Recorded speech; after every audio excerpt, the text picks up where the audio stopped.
Hello, ladies and gentlemen. It's Monday, July 25th, episode 1. You ready? What the?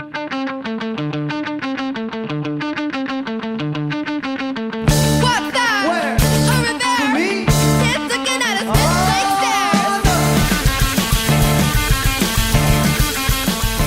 stairs! Hello, ladies and gentlemen. What do you think of that intro? Pretty cool, isn't it? Just a great way to start this season, this series, whatever you want to call it. It's pretty cool, wasn't it?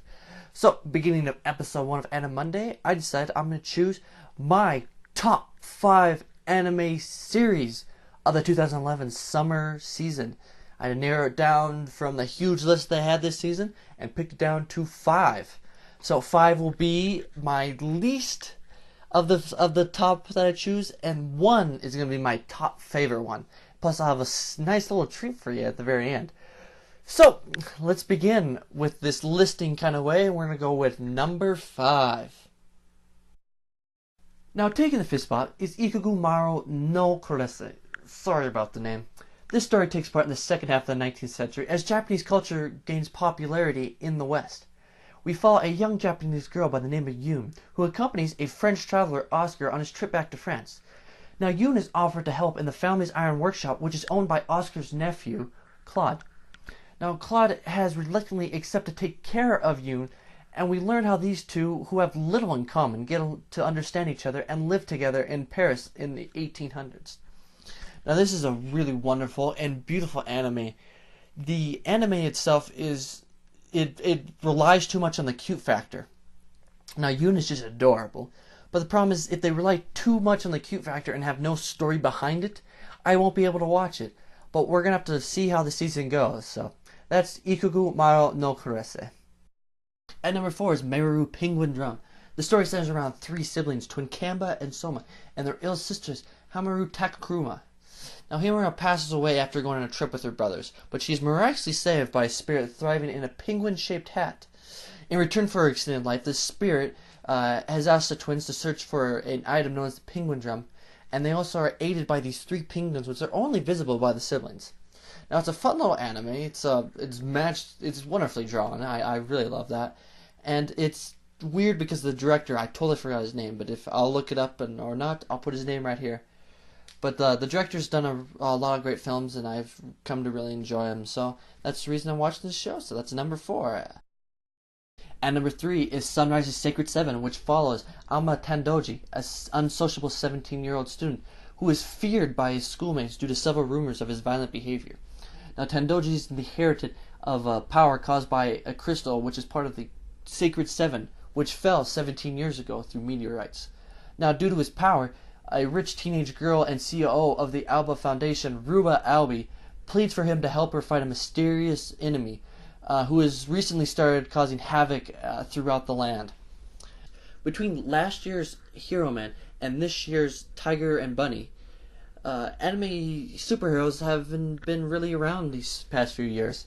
But with the late resurgence along with the Marvel-related animes, these give us the good old throwback days of the classic anime superheroes, which are full of, big massive monsters and the cheesiness that is the superhero shows.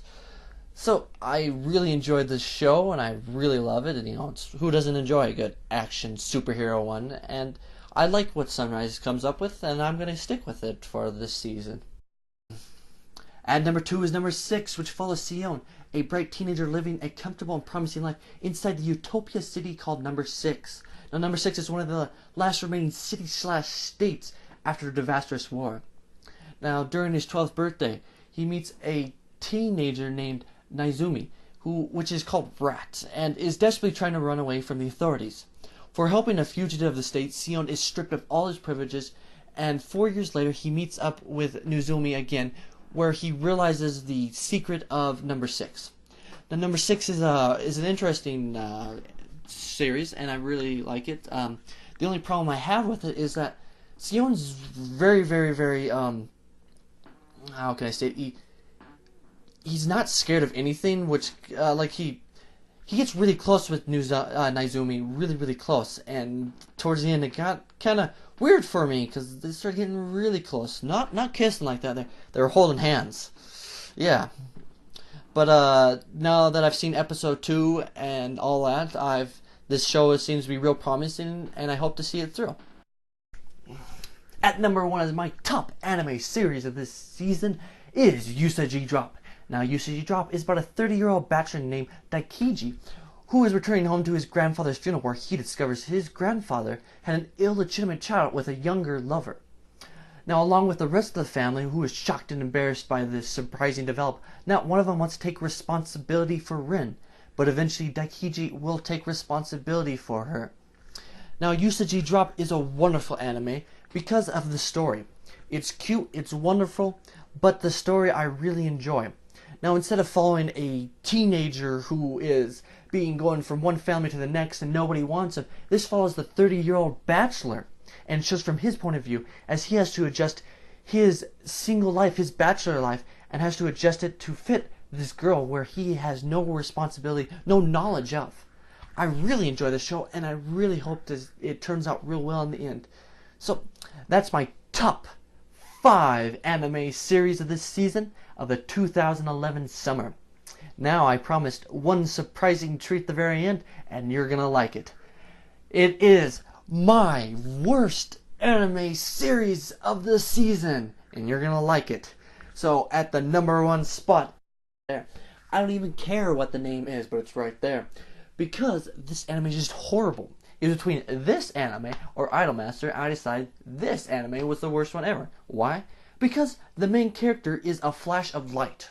Yes, a flashlight. Due to censorship, this show is about 80% all light. So basically the entire anime series is about boobs. Yeah, boobs. You know, what kind of fan service is that? Who would put boobs in an anime series? Jesus Christ. Anyways, what this show is about is that this country, the whole world, is run by the size of your breast. So the bigger size your breast, the larger stature, the higher stature you have in society. The smaller your breasts are, you are poor. That's basically it. And so women, they can steal each other's breasts and absorb them and do all this other stuff. It was just horrible. And along with the censorship, which you can't see everything, you can't even see the slightest bit of anything when the censorship comes on. So that is my number 1 worst anime of the series. It's right there. So that was my first episode, and I hope you enjoy it. Go ahead and hit subscribe if you liked it or not. If not, if you think I did bad, go ahead and leave me some feedback right down there in the bottom, right there in the comments. So, I'm Deadly Mustache 50. This is Anime Monday number 1. So, thank you again.